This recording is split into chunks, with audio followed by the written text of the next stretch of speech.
Bonjour à tous. Voilà, bon, c'est la rentrée, donc on démarre ce nouveau webinaire. Je suis désolé du retard, on a eu un petit problème technique. On va le rattraper tout de suite. Donc, l'idée de ce webinaire, c'est de vous faire une initiation au calcul de structure en CP3D, donc ça va être volontairement le plus simple possible. Donc déjà, CP3D, où est-ce qu'on va le trouver? Donc si vous allez sur notre page web cp.com en naviguant, si vous allez sur cp.com, si vous allez dans l'interface français, vous trouverez ce logiciel parmi les solutions pour les professionnels de calcul de structure, et vous trouverez CP3D. Ou plus simple, vous allez dans votre navigateur préféré, vous tapez CP3D et vous tomberez directement sur cette page CP3D. Voilà. Alors CP3D, c'est quoi? C'est un logiciel de modélisation, de calcul de structure. Et sur cette page-là, depuis cette page-là, vous allez vraiment pouvoir avoir accès autant à des informations détaillées sur ce qu'est ce logiciel, à quoi il sert, qu'est-ce qu'il fait, et des ressources d'apprentissage, mais vous trouverez notamment le lien de téléchargement sur le store de bimserver.center. Voilà, je crois que j'ai un niveau de zoom un peu pas adapté. Donc sur le lien de téléchargement, vous pourrez télécharger. Alors ça vous amènera sur la plateforme bimserver.center. Alors plateforme bimserver.center, la première des choses, donc c'est une plateforme gérée par CIP. Bimserver.center, pour télécharger un logiciel, il faut que vous ayez un compte. Il faut vous créer un compte, c'est gratuit. Donc pour vous créer un compte, vous allez dans enregistrez-vous ici. Alors ça vous amènera sur ce petit formulaire tout simple, un nom, prénom, email, mot de passe, et vous pourrez créer votre compte, l'activer, etc. Voilà. Une fois que vous aurez créé votre compte, ce qui est mon cas, moi je vais accéder à mon compte. Vous aurez accès à l'ensemble de la communauté d'utilisateurs de bimserver.center. C'est plus de aujourd'hui, je sais plus, on est plusieurs dizaines de milliers d'utilisateurs, plus de 100 000 en tout cas. Et dans cette catégorie en haut à droite, vous aurez le store, d'accord? Donc justement, c'est dans le store que vous trouverez toutes les applications de CIP, dont CIP3D, d'accord? On va aller avant de voir justement l'interface de calcul, vraiment, je vous montre comment démarrer tout simplement sur son ordinateur avec CIP3D. Ben, ici, sur cette page-là, vous verrez plein de modèles partagés par des utilisateurs, des clients, plusieurs structures. On voit beaucoup de structures acier, bois, etc. Et vous avez un bouton de téléchargement. C'est très simple, vous cliquez dessus. Ça va vous télécharger l'application. Vous la lancez en installation. Alors, je vais fermer ça au préalable. Je vous montre, hein, c'est très très simple. Hop, on lance l'installation. On choisit sa langue d'installation. Donc, vous voyez qu'il y a plusieurs langues d'installation. Et c'est parti. On fait cette installation toute simple. Et là, suivant si vous disposez d'une licence ou si vous voulez évaluer le logiciel, là, vous acceptez le contrat de licence d'utilisation du logiciel sur une installation classique. Vous choisissez si vous voulez un raccourci sur le bureau, etc. Et c'est ici que vous allez pouvoir faire le choix. Donc, si vous n'êtes pas encore utilisateur des logiciels CIP et notamment d'une licence de CIP3D, vous pourrez sélectionner une version d'évaluation de 10 jours non consécutifs. Alors, il y a un petit commentaire qui indique que ça paraît peu, mais en fait, c'est beaucoup parce que c'est vraiment 10 jours objectifs où vous faites l'usage du logiciel. Alors moi, comme j'ai ma licence en version pro, je vais l'installer en version pro, comme ça vous verrez ce que ça fait, mais c'est sensiblement la même chose. Version d'évaluation, vous aurez accès à l'ensemble des fonctions du logiciel. Voilà, donc juste pour voir que l'installation du logiciel est vraiment très très simple sur installation Windows, bien entendu. Hop, et nous allons pouvoir maintenant voir, une fois que ce logiciel est installé, qu'est-ce qui se passe? Voilà, une fois qu'il est installé, il va s'installer sur votre bureau. Moi j'avais choisi l'option d'avoir le raccourci, effectivement. Et quand vous le lancez, vous aurez accès à cet écran-là, où vous pourrez commencer à faire vos modélisations. Alors, sachez que vous avez accès à quelques ouvrages exemples. Si vous allez dans le paquet cadeau ici, au niveau fichier, vous allez dans Exemple.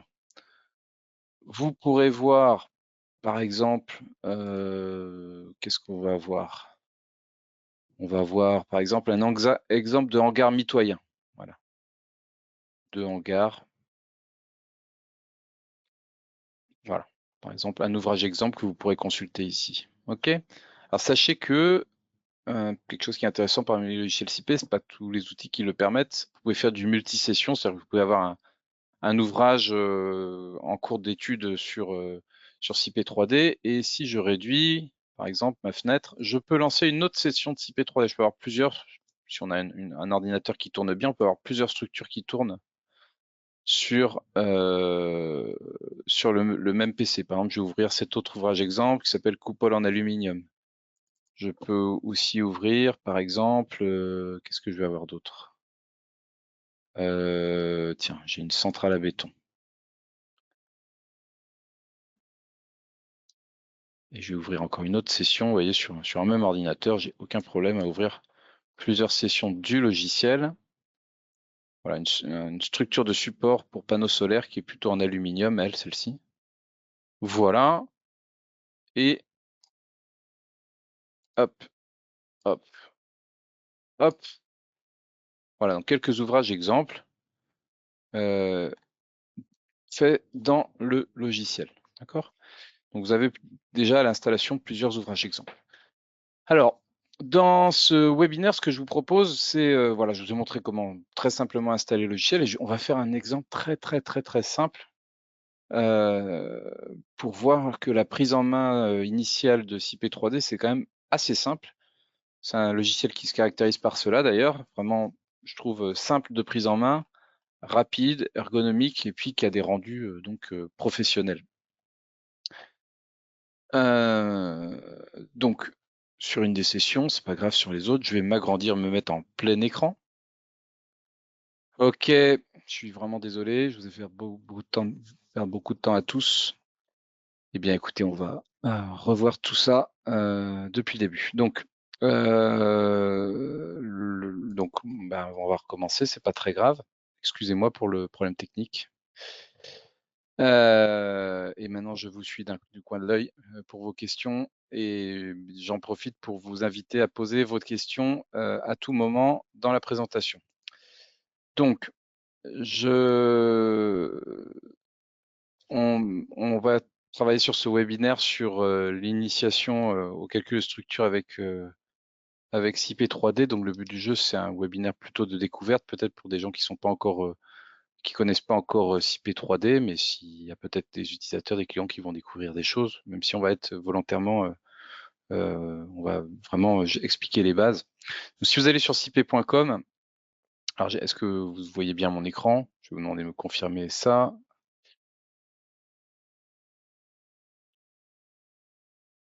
Ouais, ok, d'accord. Donc si vous allez sur cp.com, si vous allez dans la partie français, si vous allez dans solutions pour les professionnels, vous trouvez toutes les gammes de logiciels CP, architecture et structure. Et dans la partie structure, on a plusieurs logiciels, dont CP3D. Et si vous allez ici, vous trouverez cette page-là. Vous pouvez aussi tout simplement taper sur Google CP3D et vous trouverez cette présentation-là. Bien. Depuis ce site-là, vous aurez accès à des informations détaillées sur les prestations du logiciel, des ressources d'apprentissage et aussi le lien de téléchargement sur bimserve.center. Donc, ce que j'expliquais, sur bimserve.center, c'est une plateforme collaborative BIM gérée par CIP, et c'est aussi là où on a mis en place pour nos utilisateurs le store, en fait, le lien de téléchargement de toutes les applications.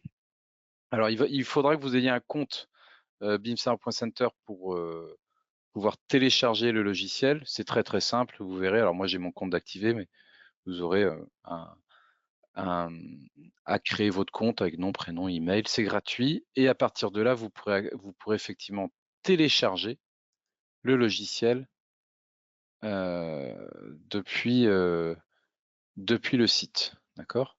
Vous pourrez le télécharger, vous pourrez l'installer très rapidement sur un ordinateur équipé de Windows, hein. Et vous aurez la possibilité lors de la phase de téléchargement et installation d'activer une version soit professionnelle si vous disposez d'une licence CP3D, soit de mettre en place une version d'évaluation. C'est 10 jours non consécutifs. Alors ça paraît peu, mais en fait c'est vraiment 10 jours réels où vous utilisez le logiciel pour tester le logiciel. Voilà, sur cette page, vous voyez des contributions. D'ailleurs, ça, c'est des utilisateurs qui ont rendu en fait sur la plateforme des modèles. Ils ont rendu publics. On peut voir tous ces, tous ces exemples bois, acier, béton d'ossature faite. Il y en a une rampe de skatepark ici, c'est sympa. Voilà. Dans le logiciel, vous aurez la possibilité d'ouvrir.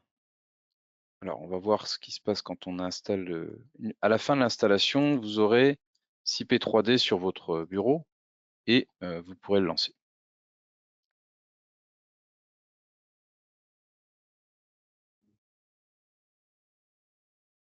Le son faiblit, on me dit.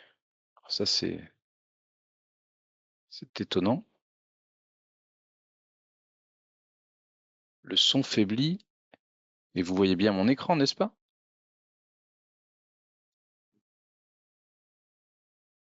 Et vous voyez bien mon écran, n'est-ce pas? Ok, bon. Alors, une fois le logiciel installé, vous aurez accès dans les exemples à plusieurs ouvrages exemples que vous pourrez consulter. J'en ai déjà ouvert plusieurs. Par exemple, ici, on avait un exemple de hangar mitoyen. À noter, effectivement, dans CP3D, on peut avoir une session, on peut ouvrir plusieurs sessions du logiciel. Donc, je peux avoir, là, ici, c'est une coupole avec plusieurs appuis sur son pourtour. Ici, on avait fait une centrale à béton.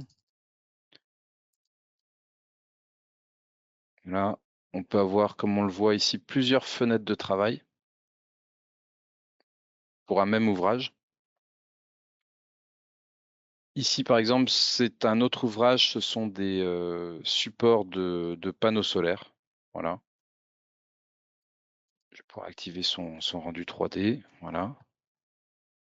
OK, d'accord. Donc, plusieurs ouvrages exemples que vous pourrez librement consulter. Et là, dans l'idée de ce webinaire, je vais vous faire une initiation vraiment sur les bases de base pour faire un premier test, un premier calcul du logiciel pour comprendre comment il fonctionne. On va faire un ouvrage, fichier nouveau, et on va faire exemple. Hop, on peut effectivement faire un import IFC, mais là, on va partir de la page blanche, l'ouvrage vide. On peut ici, donc dans les données générales, c'est là où on va commencer alors, on m'a dit que certaines personnes m'ont dit qu'il n'y a toujours pas de son. Peut-être, de ce que je vois, c'est peut-être des gens qui sont en mode web, peut-être. Mais j'ai l'impression que pour les autres, ça fonctionne. Là, je peux plus faire grand-chose de mon côté.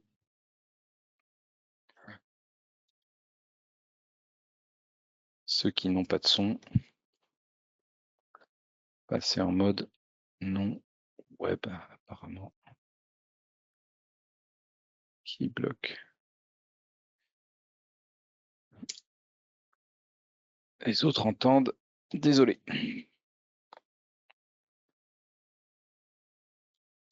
Tiens, vous reverrez la vidéo.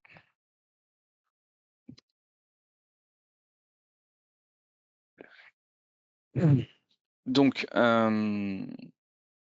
donc ça, c'est les données générales. Donc c'est là où on va, avant de passer à la modélisation, faire des choix techniques concernant notre projet. Ça demeure un logiciel de calcul de structure. C'est pas un logiciel de dessin ou de modélisation. Avant tout, c'est un logiciel de calcul de structure.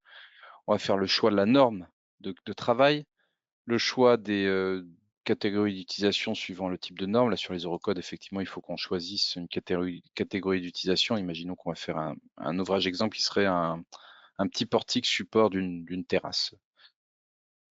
On va choisir les matériaux sur les différents, types de profilés en acier, en bois, en aluminium, en béton. On peut activer du séisme dynamique. On a aussi des options sur le béton armé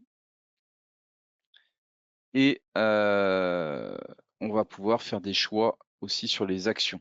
Au niveau des actions, il y a quelque chose qui est assez important à identifier rapidement, c'est, enfin, un peu tout, hein, au final, mais c'est les hypothèses. Alors les hypothèses, on va souvent plutôt parler de cas de charge, quand on va avoir des conversations entre calculateurs de structure. Donc c'est hypothèse dans le concept de CP3, de CP en général, les logiciels de calcul. Et ici, vous avez, des cas de charge que vous pouvez ouvrir. Par exemple, on va ouvrir un cas de charge permanente, un cas de charge que je vais appeler G1 et un cas de charge d'exploitation. En fait, j'ouvre des tiroirs ici. Ça peut être aussi des cas de charge de vent, de séisme, de neige. Pour l'instant, on va rester sur voilà, des simples cas de charge gravitaires. Et on va terminer là-dessus. Ensuite, on va trouver l'interface du logiciel. Je vous le présente en bref. On a donc une aire de travail, celle-ci. Et puis ensuite, on a des fenêtres latérales pour des étiquettes qu'on appelait avant calque dans le logiciel. Maintenant, on appelle ça étiquette parce qu'effectivement, une entité peut avoir plusieurs étiquettes. Et on peut avoir des catégories, puis des options aussi de représentation en bas. D'accord? Alors moi, il y a une action que j'aime bien faire dès le début quand j'arrive dans le logiciel, c'est aller dans plan référence. J'aime bien dessiner mes axes initiaux de manière colorée. Alors je sais que la ligne verte, c'est la verticale. Voilà. Et en bas à gauche, j'ai mon référentiel X, Y, Z aussi qui me donne un repère. Qu'est-ce que je vais avoir? Donc ensuite, dans le menu ouvrage, je vais pouvoir donc revisiter les données générales. Dans le menu outils, on aura des outils d'édition. Alors pour l'instant, tout est grisé, déplacer, copier, symétrie.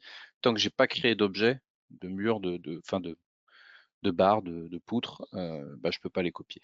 Pour l'instant, tout est grisé, mais on pourra les utiliser tout à l'heure si on veut. On peut aussi s'appuyer sur, si on est plus à l'aise, on verra que la partie modélisation est très souple dans CP3D, mais si on est plus à l'aise dans un logiciel de DAO type AutoCAD, on peut très bien modéliser une structure filaire 2D ou 3D dans un logiciel autre de DAO, celui dans lequel on serait habitué, et on peut importer ensuite ce fichier DXF ou de DWG en CP3D. Nous, on va voir une modélisation libre dans CP3D. Ensuite, en gros, il faut identifier que dans CP3D, on peut créer 3 entités. Les nœuds, les barres et les plaques.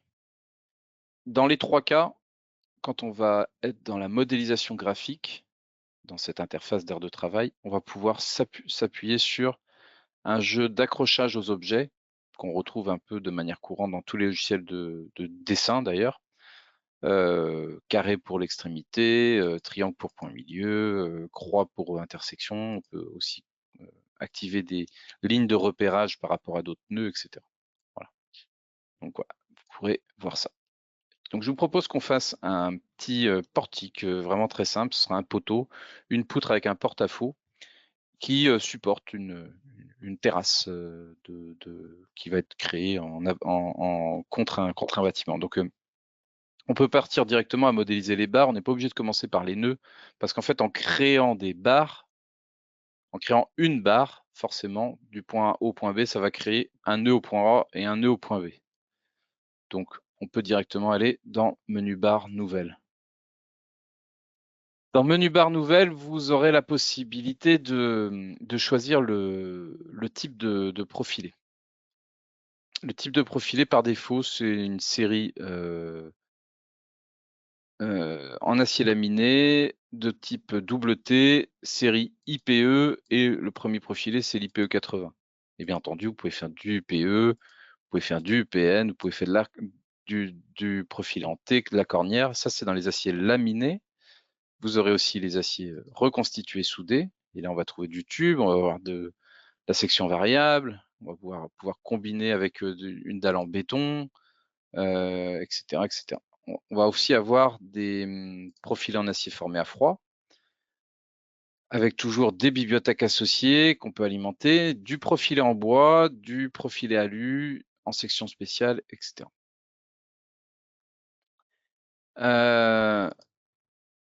Donc, on va rester effectivement sur un IP 80.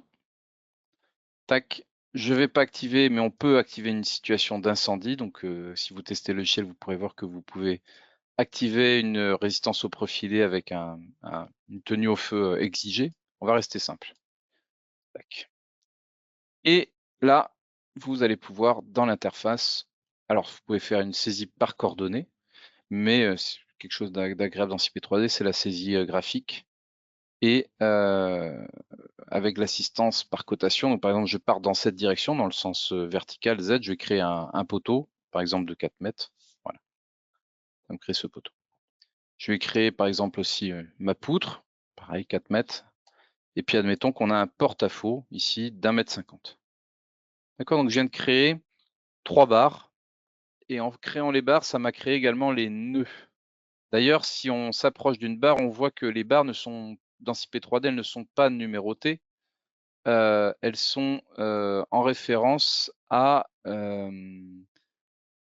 au nœud en fait. Par exemple, ça c'est la barre N4, N2, c'est la barre entre le nœud N4 et N2. D'accord? Les nœuds, si on va dessus, hop, on va pouvoir. Voilà, ici ça c'est le nœud N2 et ça c'est le nœud N4. D'accord? Une fois qu'on a fait ça, là j'ai fait qu'une structure très très simple en 2D, mais bien entendu on peut complexifier à l'envie. Là l'idée c'est que vous fassiez dès la fin de ce webinaire un petit test, un petit exercice. Donc pour l'instant, on a créé juste des barres. Pour l'instant, elles flottent dans l'espace. Elles ne sont pas posées. Il va falloir caractériser les nœuds qui ont été créés avec les barres. Les nœuds, vous voyez, c'est les carrés actuellement par défaut. Alors c'est quoi ces carrés par défaut? Ce sont des liaisons intérieures encastrées. C'est-à-dire que, par exemple, ici, on a un nœud encastré, ça veut dire que toutes les barres arrivent à ce nœud de manière encastrée. Elles sont encastrées, donc du coup, elles sont encastrées en nœud, donc forcément, elles sont encastrées entre elles. Même l'extrémité d'une barre est indiquée comme encastrée, mais bon, la barre, ça veut simplement dire que la barre arrive ce nœud de manière encastrée, mais il n'y a pas d'autres barres qui touchent. Donc en réalité, on a un nœud qui est ici libre, puisqu'il n'y a pas d'autres barres qui arrivent ici. Mais pour l'instant, j'ai quelque chose qui flotte dans l'air. Alors si je caractérise un tel nœud, je peux le placer en encastré, je peux le placer en articulé ou faire quelque chose de plus sophistiqué avec des encastrements partiels. J'ai la main sur tous les encastrements partiels de toutes les barres qui arrivent au nœud. En général, on va manipuler de l'encastré et de l'articulé très souvent au niveau des nœuds. Par exemple, imaginons que je souhaite que ma poutre ici soit articulée sur cette tête de poteau. Je ne veux pas transmettre forcément de moment de flexion dans ce poteau. Eh bien, je vais pouvoir articuler, ça se symbolise par cette boule. OK? Alors attention, et on va le voir de toute façon dès le premier calcul. Ce que moi je le sais, hein, parce que je connais un peu le logiciel, ceux qui sont là qui le connaissent. Si je lance un calcul ici, en réalité j'ai toutes mes barres qui arrivent sur un nœud articulé, donc bah, forcément par exemple celle-ci ça pose pas trop de problème parce qu'elle est appuyée, elle va être, bah, pour l'instant elle est appuyée sur rien du tout d'ailleurs. Mais celle-ci par exemple qui va être libre, ça risque de faire un mécanisme. Donc on le verra justement que le logiciel va détecter un mécanisme. Donc ça, c'est les liaisons intérieures. Et après, il faut appuyer notre structure. Là, on va caractériser les nœuds comme extérieurs. Par exemple, cet appui qui serait peut-être l'appui sur un mur, d'accord? Un appui latéral. Et puis, le pied de poteau. Imaginons que je souhaite, alors on peut être en encastré, en articulé et avec des variantes. Imaginons que je sois articulé. Et ça se représente comme ça, d'accord? Bien, avant de passer au chargement, si on reste sur la modélisation, ce qui va être agréable, c'est de gérer justement des étiquettes. Alors par défaut, on a une étiquette par défaut qui est noire. Je vais pouvoir créer par exemple une calque, une étiquette poutre, par exemple, que je vais mettre en violet, et un calque auto, par exemple, que je vais mettre en bleu cyan, enfin bleu profond. Et je vais pouvoir attribuer ces calques, par exemple. Hop, je les sélectionne là-dessus. Et pour l'instant, ces barres sont avec le calque par défaut. Je remplace avec le calque l'étiquette poutre. Pareil sur mon poteau, je vais le remplacer par l'étiquette poteau. Et déjà, je vais pouvoir activer la représentation aussi réaliste. C'est une nouveauté, ça, de la 2025.b, déprofilé dans l'interface. D'accord? Allez, je peux le désactiver à tout moment. Ça aussi, hop. On est habitué au filaire. Voilà, on va pouvoir. De toute façon, on voit aussi l'information sur une petite coupe du profilé avec les axes locaux de la barre quand on n'a pas le rendu réaliste du profilé. Et ensuite, donc voilà, on va pouvoir donc créer des nœuds, des barres. Et voilà. Donc ensuite, alors on me pose la question, quelle est la différence entre l'encastrement et l'articulation? Eh ben, écoutez, quand on fera un premier calcul, si vous voulez, je repasserai cette articulation en encastrement et on le comprendra mieux comment l'effort de flexion se transmet dans le poteau. Là, actuellement, on va voir qu'il va être neutralisé. On le verra, je me note ça, de vous le remontrer, Claude, là-dessus. Alors, je vais créer des charges. Alors, au niveau des charges, on peut créer plusieurs types de charges. Pareil, dans cette initiation de base, on a créé deux, 3 barres. Et je vais simplement appliquer des charges sur barre. On peut faire des charges sur nœud, on peut faire des charges surfaciques, on peut faire des charges sur un panneau, on peut faire des charges sur plaque. Il y a pas mal d'options sur les charges. On va introduire les charges sur barre. Imaginons que voilà, je sélectionne mes 2 barres. Hop, enfin ma poutre. Imaginons que j'ai du G1, allez, admettons que j'ai 20 kN. 20 kN, ça fait du 2 tonnes au mètre linéaire pour un plancher qui serait posé sur notre poutre en poids propre. Et puis, admettons que j'ai une charge d'exploitation, admettons 15 kN par mètre linéaire. Alors ça, c'est les charges non pondérées, hein, d'accord? C'est les charges de base. C'est le logiciel qui fera son travail de pondérer correctement, suivant les eurocodes, les fameux 1,35G plus 1,5Q. D'accord. Bien entendu, je peux aussi rajouter, par exemple, imaginons que j'ai un garde-corps un peu lourd, je peux rajouter potentiellement une charge ponctuelle. OK. Et imaginons que je vais faire une charge ponctuelle d'un garde-corps à l'extrémité de ce porte-à-faux. Alors, le nœud initial de ma barre, identifiez bien que, vu que l'axe local, c'est le X rouge ici, c'est-à-dire que ça, c'est le nœud final, et ça, c'est le nœud initial. Le nœud final, c'est celui vers lequel pointe le X local. Donc du coup, une fois que je sais ça, je vais pouvoir dire, tiens, je me mets par rapport à l'axe, alors c'est pas le problème des axes, c'est la distance, est-ce que je me mets au début de la barre, au point 0 ou au point 1 en fait? D'accord? Mais au point 0, et on va mettre un petit garde-corps, on va mettre 200 kg, c'est déjà lourd, 200 kg à cette extrémité, tac, et on verra apparaître cette petite charge ponctuelle. Je l'ai loupé ou quoi?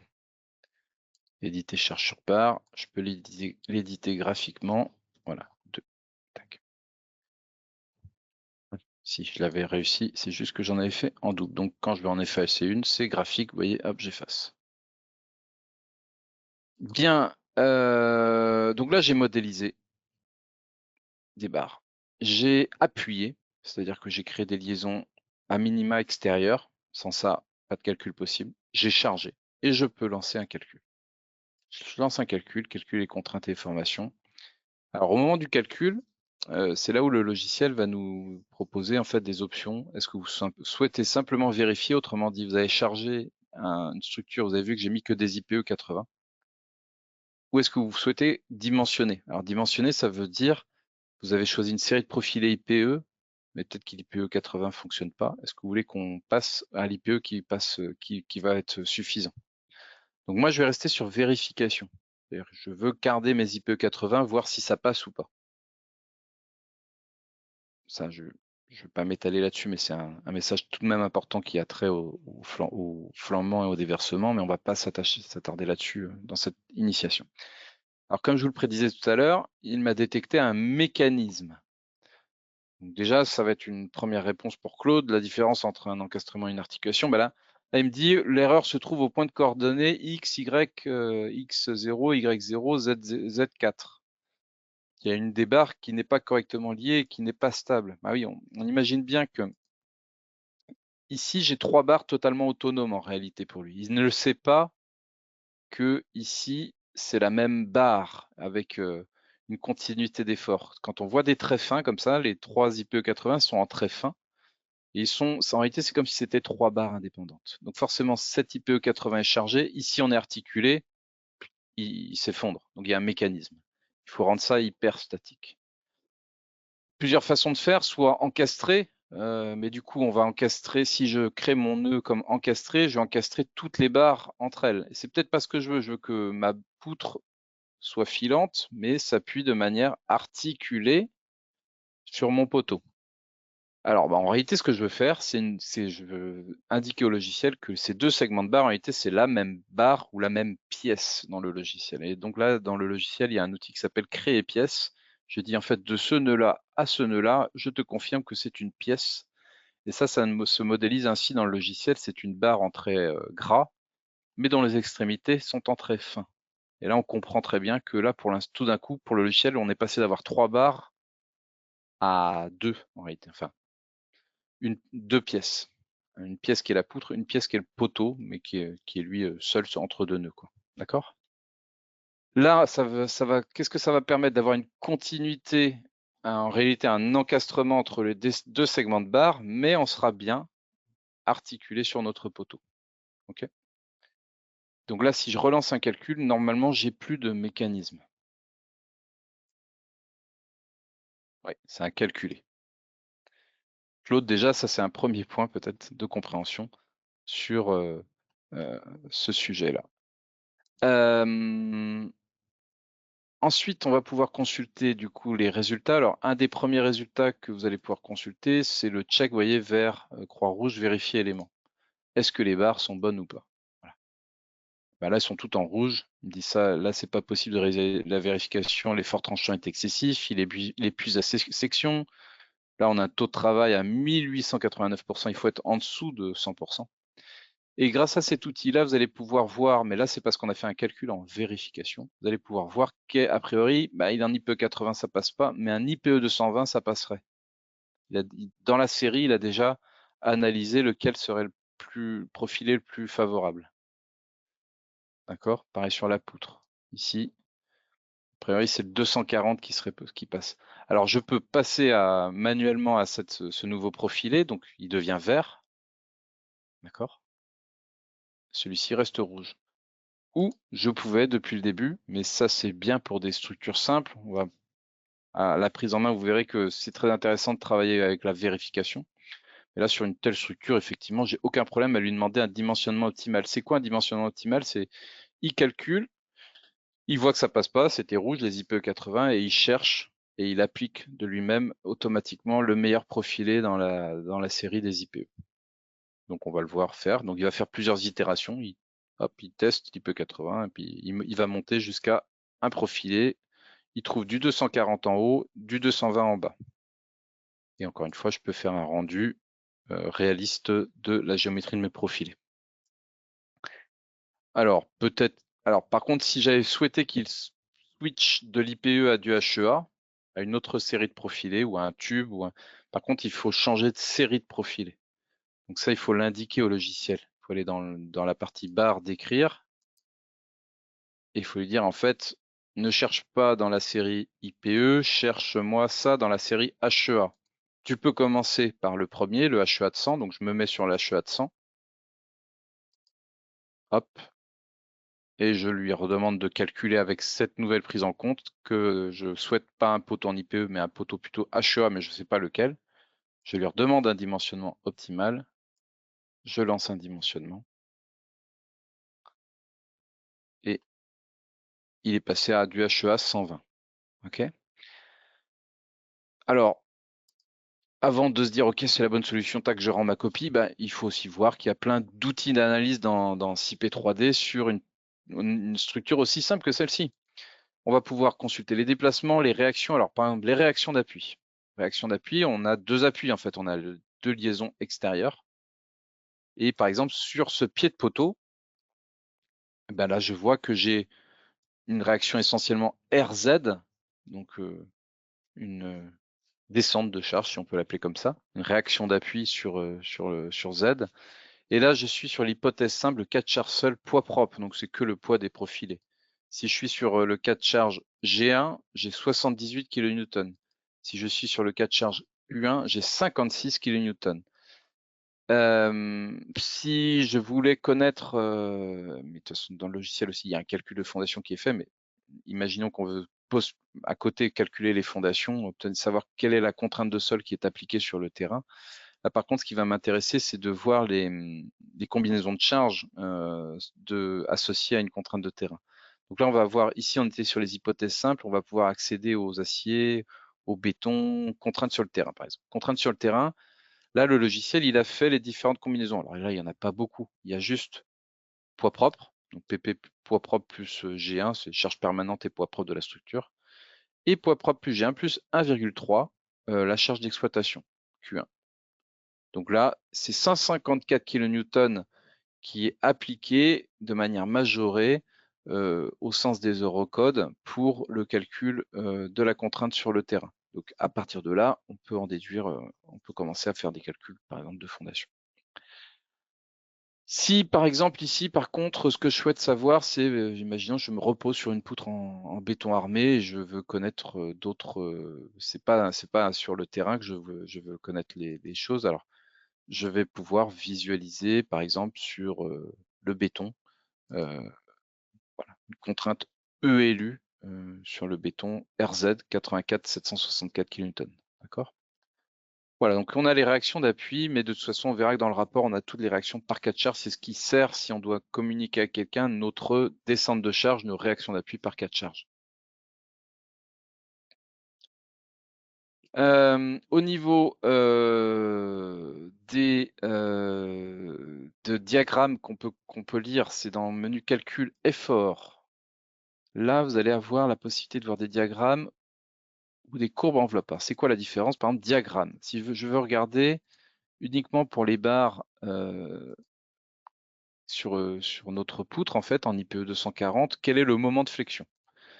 Je vais pouvoir cliquer sur activer le moment MY. Là, je vois que le poids propre. Là, je vois pour G1 et là, je vois pour Q1. Et moi, ce qui va m'intéresser peut-être, c'est de voir là pour le coup, vu que c'est un profil en acier, en acier laminé, c'est de voir les diagrammes des combinaisons de charges Eurocode 3, en application des Eurocode 0. Donc par exemple, 1,35G plus 1,5Q. Voilà, je vais avoir cette courbe-là. Je vais pouvoir visualiser les valeurs maximales. Je vais pouvoir consulter les valeurs graphiquement en me déplaçant sur l'ordonnée de la barre.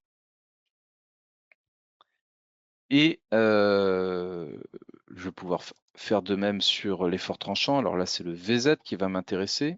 Voilà.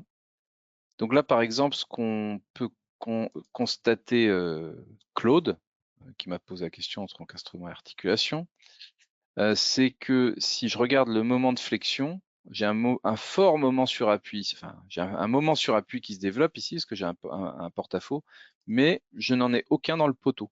Alors dans le poteau, par contre, j'ai un effort normal, un effort de compression en fait. D'accord? J'ai un effort de compression qui se développe dans le poteau, mais j'ai pas de moment.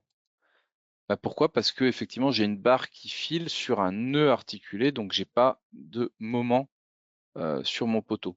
Si ce nœud-là, je le passais en encastré, là oui. Si je lance, hop là, excusez-moi, hop, un calcul toujours en vérification, avec toujours ces profilés-là, 240, etc. Si je regarde le diagramme d'effort, là oui, j'ai un moment qui va se développer sur mon poteau ici. Il est faible parce qu'en fait, les deux poutres ici la raideur des poutres IPE 240 est supérieure à un HEA 220, donc il y a à concurrence de raideur, ce sont les profilés qui ont les plus grosses raideurs qui se les passent entre elles, mais il y a un moment qui se développe. Et si ça se trouve, là, tout d'un coup, d'être comme ça, il peut se produire que, tiens, d'avoir un encastrement, tout d'un coup, mon poteau ne passerait plus. Donc, suivant, si je crée et là, ça va être un deuxième sujet dont on parlera dans le webinaire de jeudi, c'est le calcul d'assemblage. Si je crée un assemblage qui potentiellement crée un encastrement fort, eh ben, je risque une ruine de mon poteau. Donc, les deux sont liés. Je peux prendre l'hypothèse d'une articulation pour soulager mon poteau, mais il faut que l'encastrement que je conçoive soit en cohérence. Donc ici, on voit que ça vaut plus la peine de prendre une hypothèse articulée et un un assemblage qui sera en général plus simple à réaliser d'ailleurs qu'un assemblage encastré, moins coûteux et qui permet de s'assurer que notre structure passe.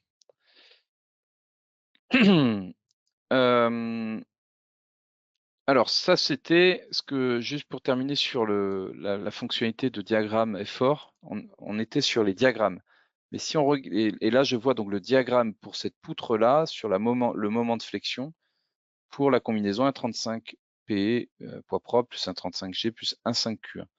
Et moi, ce que je voudrais savoir, c'est je voudrais visualiser les courbes enveloppes, les pires efforts à tout moment dans cette poutre. Et bien là, pour ça, je peux cliquer sur courbe enveloppe. On voit que ça va être peut-être ici, dans ce cas-là, sensiblement la même, mais il y a un petit décalage ici. Vous voyez, il y a des petits décalages. En fait, c'est vraiment la courbe enveloppe de toutes les combinaisons de charges qui ont été appliquées sur ce profilet-là. Pareil sur les tranchants, on va pouvoir consulter les courbes enveloppes à tout moment de ça. Voilà. On va pouvoir avoir une vue dynamique aussi. Donc, on va pouvoir superposer la structure dessus, amplifier un petit peu la chose. Voilà. Et là, on va pouvoir avoir un rendu dynamique et amplifié du mode de déformé en fait de notre structure. C'est fortement amplifié. Ok, donc voilà. Un peu en très très bref sur l'initiation de ce qui est disponible en termes d'analyse et de calcul dans CIP 3D. Vous lancez des calculs, vous pouvez vérifier vos éléments, vous pouvez analyser des résultats, des réactions, des efforts. Et enfin, une des grosses valeurs ajoutées du logiciel, c'est les notes de calcul. Alors, on va aller voir les notes de calcul isolées de chaque barre et puis aussi le note de calcul plus général d'un ouvrage et on pourra clôturer là-dessus. Commencez à éventuellement poser vos questions si vous en avez, parce que je tâcherai de répondre à toutes. Donc, par exemple, si je veux voir la note de calcul ELU de cette barre-là, on voit ici qu'on va avoir toutes les vérifications, traction, compression, flexion sur un profilé. Il y a quelque chose qui est intéressant, c'est le rapport complet. Si je clique sur voir le récapitulatif complet, c'est vraiment plusieurs pages sur une même poutre avec toutes les notes de calcul. En gros, on a ce tableau récapitulatif qui nous dit on est conforme pour cette poutre. Un taux de travail de 83,4%. Alors on est ELU, j'ai pas mis contrainte de flèche. C'est un autre sujet qui effectivement est important à prendre en main dans le logiciel. Donc là, c'est que du ELU, donc des états limites ultimes du calcul. Et 83,4%. Mais pourquoi? Pour du problématique d'effort tranchant, de flexion, flexion, ici, MY, 83,4, avec un X à 2,25 mètres, sensiblement probablement au vu du diagramme, au moment le plus élevé.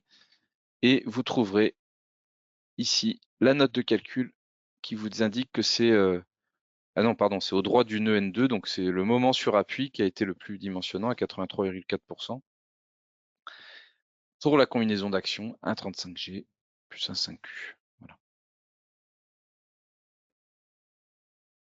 Et vous avez tout ce rapport-là. Donc ça, c'est très très précieux pour la vérification de votre ouvrage. Et enfin, au niveau d'un ouvrage complet, donc là j'ai fait que 2 barres en fait, mais effectivement ça peut être une structure plus complexe telle que je vous l'ai montré juste avant. Vous allez pouvoir faire un récapitulatif global ou partiel. Alors ça, souvent les utilisateurs ne savent pas qu'il y a la même chose, mais en isolé, qui est dans outils récapitulatif d'une sélection d'éléments. Vous pouvez sélectionner que 2-3 barres et faire un rapport partiel. Mais le rapport global, ça va être dans fichier récapitulatif. Et là, vous pouvez choisir les chapitres de votre rapport que vous pourrez personnaliser aussi avec avec un en-tête, avec un logo de l'entreprise. Et on va pouvoir choisir, par exemple, ce qui va être à identifier fortement, c'est bon, tous les tableaux récapitulatifs des matériaux, les métrés, etc. Mais les réactions d'appui en termes d'hypothèse, ça va être les réactions par cas de charge. C'est ce que souvent on appelle la descente de charge, mais de manière un peu, on parle, en réalité, c'est bien des réactions d'appui qui sont modélisées ici. Et puis, les rapports. Alors, si on met les rapports ELU complets, on va avoir la même note de calcul complète d'une poutre. Alors, si vous avez une structure qui a plus de 150 poutres, ça va faire un peu long en termes de rapport. Ce qui est intéressant, c'est, dans un premier temps, pour l'ouvrage complet, c'est de cocher vérification ELU résumé. Ça va nous montrer que un petit tableau. Hop. Et voilà, donc pour ce petit projet, ça me fait ce petit rapport. Ici, il fait 6 pages parce qu'il n'y a pas beaucoup d'informations. Ça nous donne les états limites et les situations de projet utilisées. Ça nous donne, voilà, comme j'ai utilisé que du G et du Q, pas de vent, pas de neige dans ce projet-là.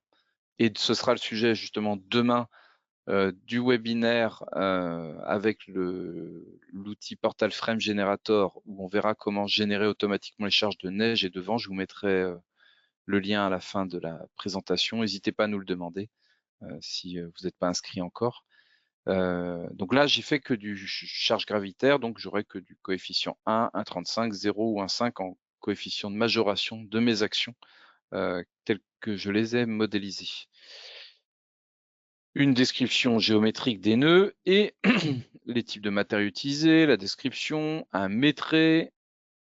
Le métré, il est là. Donc là, moi, sur cette petite structure, j'ai 250 kg d'acier qui va être consommé. Et bien voici, par exemple, pour mes deux nœuds, le N1 et le N3, les réactions d'appui, la descente de charge, des actions, poids propre G1, Q1. On voit que comme on était sur des appuis articulés, on n'a absolument pas de moment en réaction, forcément. Et comme les actions étaient essentiellement gravitaires, on a essentiellement une résultante suivant Z, une résultante verticale, une réaction d'appui verticale. Et ça, c'est nos notes de calcul où on voit effectivement les différents segments de barres qui, comme je vous l'indiquais, ne sont pas numérotés, mais font référence au nœud initial. Et donc, on a 3 segments de barres dans mon projet.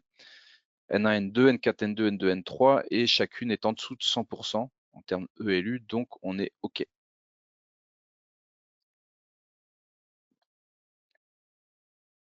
Voilà pour cet extrait d'initiation au calcul de structure avec CP3D. Vous avez aussi un petit plan ici, et voilà. Alors, je vais commencer à répondre à des questions de manière appliquée peut-être sur cet élément-là. Je vais aussi, avant tout, avant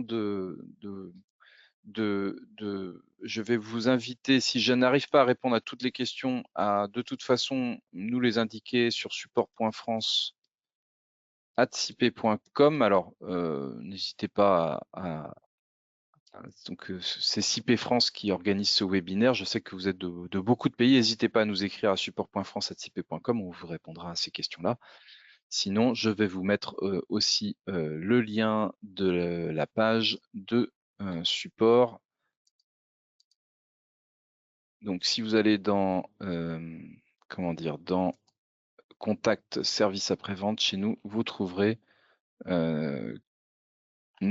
notre contact pour le support technique. D'accord? Et vous trouverez aussi toute une série de facs euh, sur CP 3D notamment. Et alors, il y a quelque chose de très très important, et je vais répondre aux questions tout de suite après. C'est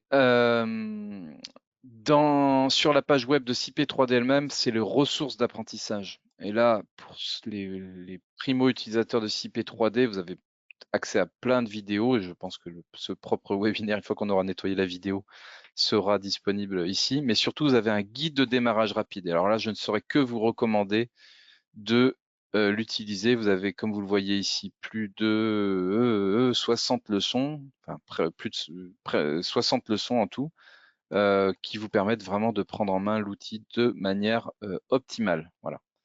Et je vous invite du coup aussi, et là je vais répondre aux questions, et je vais vous le mettre en lien, à vous inscrire pour demain. Demain, on parlera de la génération automatique et gestion des charges climatiques dans CP 3D, donc charges de neige et de vent. Donc, compléter la présentation d'aujourd'hui par le sujet neige et vent.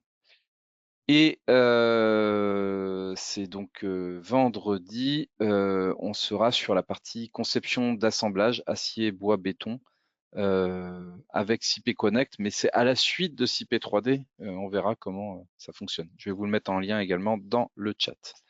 Allez, je réponds aux questions. Alors, Adama Koulibaly, comment obtenir une combinaison ELS, par exemple P plus G plus Q?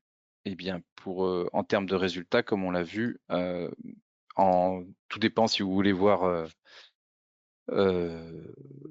sur les diagrammes ou sur les réactions d'appui, mais c'est la même chose, c'est le même mode de fonctionnement. Par exemple, si je vais sur les réactions, voilà.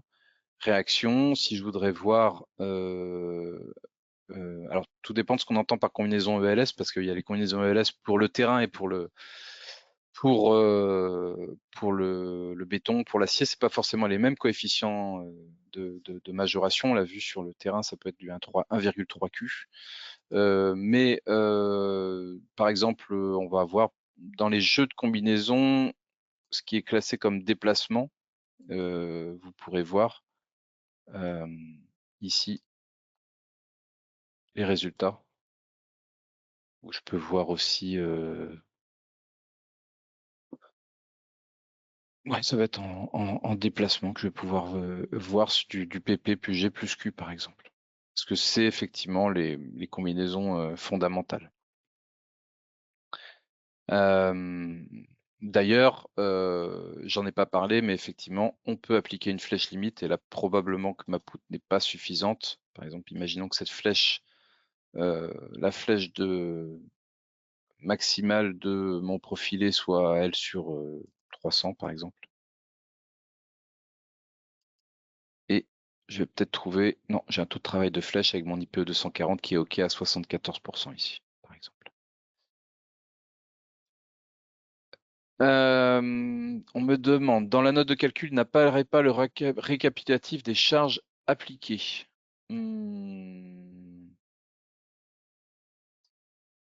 Je pense que si, voyons voir.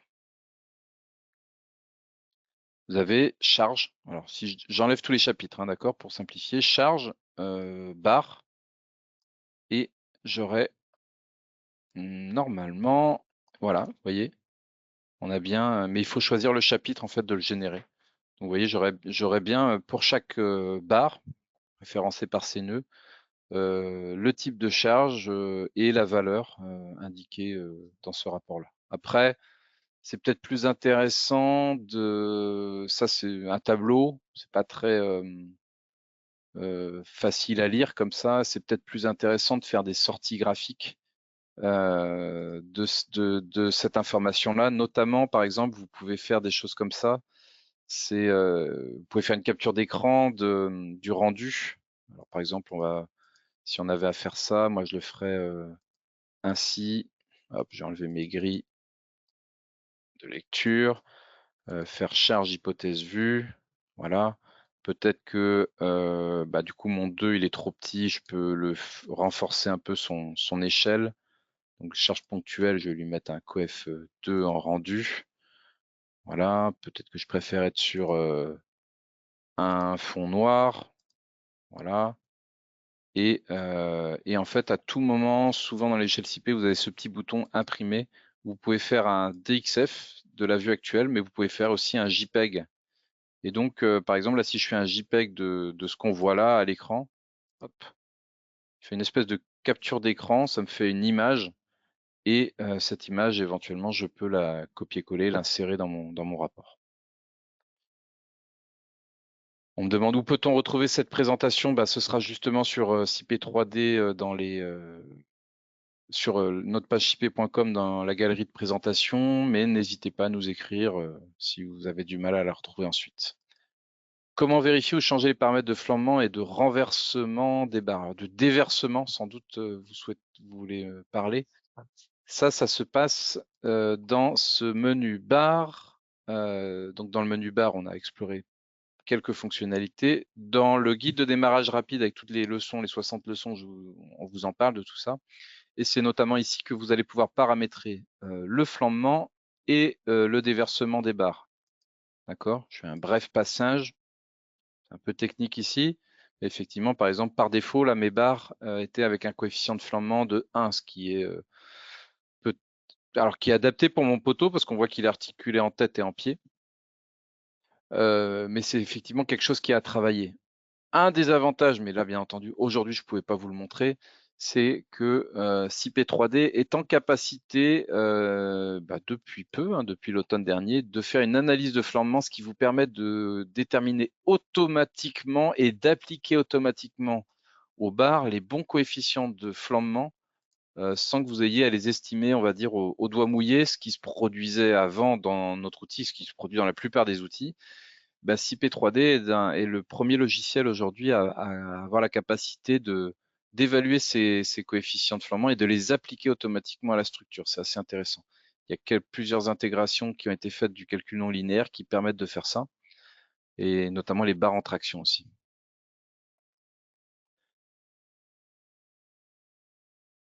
Euh, voilà, on me demandait d'expliquer les conditions de flambement sur CP3D. Ça ferait vraiment l'objet d'un webinaire un peu plus expert, mais n'hésitez pas à nous solliciter en support pour des questions. Au niveau des liaisons extérieures, qu'est-ce qui peut justifier de prendre les appuis encastrés ou articulés? Ah, ça. Eh bien, en fait, ça va revenir à la même chose, c'est qu'on est sur un calcul qui est théorique, idéal. Ce sont des barres, on crée des nœuds, on dit est-ce que articulé, encastré. Et en fait, tout va dépendre de ce qu'on appelle la raideur rotationnelle de l'assemblage qu'on va mettre en place effectivement sur par exemple, notre pied de poteau. Si vous mettez beaucoup de renforts, beaucoup de soudure et de raidisseurs sur une platine d'un pied de poteau, rapidement, vous allez avoir une raideur très forte entre votre fondation, hein, voilà, votre fondation, je vais le faire comme ça, entre votre fondation et votre poteau, donc vous allez mobiliser un encastrement. En fait, ça va vraiment dépendre forcément du type d'assemblage que vous faites. Et alors bien entendu, il y a des méthodes manuelles de classification, savoir si on est plutôt articulé ou plutôt encastré. Ce qui est intéressant, c'est en plus de calculer la raideur rotationnelle du nœud, est-ce qu'on est plutôt proche d'une articulation ou d'un encastrement? Et c'est quelque chose qu'on pourra voir effectivement dans notre webinaire de vendredi. On me dit, est-ce que le sens de la barre modifie les efforts internes? Non, non. Effectivement, à tout moment, je peux changer le sens du X. Vous voyez, hop, je viens d'inverser le référentiel local de la barre. Ça ne change rien sur les efforts qui vont se produire dans la barre. Et ce que je viens de faire répond à la question de Youssef, comment changer l'orientation des barres? Alors, sur la note de calcul, pour chaque élément, peut-on rassembler la vérif ELU et ELS pour la présentation? La vérif, la note de calcul qu'on a quand on est, que ce soit en local sur la barre ou sur comment le rapport général, c'est une note de calcul ELU. Le rapport total, c'est la note de calcul ELU, c'est les états limites ultimes de rupture. OK? Donc ça, c'est vraiment de l'ELU complet. Par contre, dès lors que vous avez effectivement on a activé, c'est le cas ici, si je regarde, j'ai activé un taux de travail de flèche, je vais avoir effectivement dans le rapport une vérification à part de mes flèches. Voilà. Cas à part aussi dans CP3D, dès lors que je mets en place des poutres en béton armé, je vais avoir d'intégrer dans la note de calcul de la poutre, par contre, des vérifications ELS propres à une poutre en béton armé. Alors, on l'a en réalité aussi pour les poutres acier, mais c'est vrai qu'il faut classer tout d'un coup j'avais travaillé en mode générique, c'est vrai que c'est une habitude que j'ai. En fait, j'aurais pu la classer en mode poutre et ça adapte la note de calcul en fait. On va jeter un coup d'œil à ça. En fait, je viens de faire la même chose, je viens juste de changer mon IP 240 qui était en générique, sur une barre un peu quelconque, en dire, ouais non, vraiment, je viens en plus de le classer comme une poutre, et c'est vrai que ça change un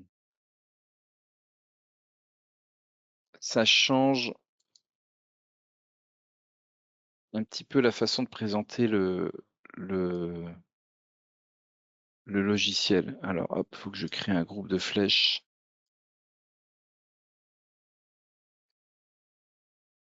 Hop.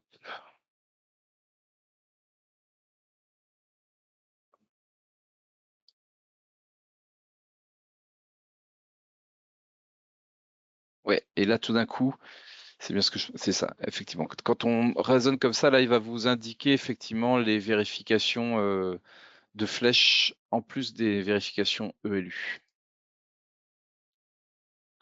avec le calcul présenté ainsi.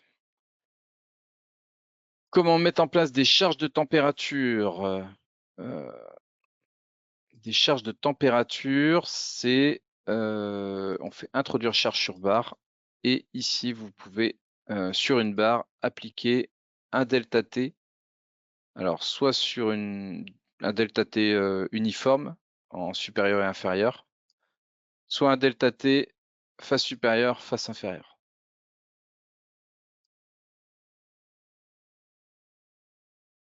Enfin, on me demande sous quel format on exporte les notes. Eh bien, on va voir du Word, on peut faire des donc du docs, du HTML, du PDF, et puis, bien entendu, une fois que vous êtes sur Word, vous pourrez insérer vos captures d'écran. Les plans, eux, sont générables pareil, en JPEG ou en DXF ou en DWG. Et oui, on peut faire un paramétrage personnalisé des notes de calcul. Ça se passe dans les styles des documents où vous allez pouvoir effectivement changer le type de police, votre type de police préféré, un tête de page, une configuration dans tête de page, avec notamment la possibilité de mettre en place un logo, hein. Il suffit de cliquer sur personnaliser, vous allez chercher une image JPEG, BMP pour insérer votre logo. Et le corps du texte, vous pouvez changer la police, vous pouvez changer les niveaux de présentation, enfin voilà, vous avez un fort niveau de personnalisation effectivement de votre charte de rendu. Peut-on sauvegarder une personnalisation de paramétrage des éléments? Ça dépend de quoi on parle, effectivement. Mais je dirais que non à chaque étude. Alors soit vous pouvez recommencer d'une étude précédente et du coup attribuer des éléments de manière similaire. Quand on commence de zéro comme je viens de le faire, j'ai à paramétrer mon projet de manière générale, quoi. Bon, c'était un petit webinaire d'initiation. J'espère que vous avez pu apprendre des choses, en tout cas forcément ceux qui connaissent déjà CP3D, peut-être un petit peu moins. On n'a pas fait les assemblages, on laisse ça pour encore une fois pour vendredi. On n'a pas fait de charge de neige et de vent, on va laisser ça pour demain. Et bah, je vous propose qu'on clôture donc ce webinaire là-dessus. Encore une fois, donc, n'hésitez pas à vous inscrire pour la suite et n'hésitez pas à nous solliciter en support. On est vraiment là pour ça. S'il n'y a pas d'autres questions, je vais clôturer là-dessus. S'il y a d'autres questions, je peux rester encore un tout petit peu s'il y a encore quelques questions, aucun souci. Et merci de votre patience, surtout au début. Je suis désolé, on s'est mal coordonné et c'est la rentrée. Voilà, petite erreur technique de notre côté. Eh bien écoutez, je vous souhaite une très bonne journée, merci. Au revoir.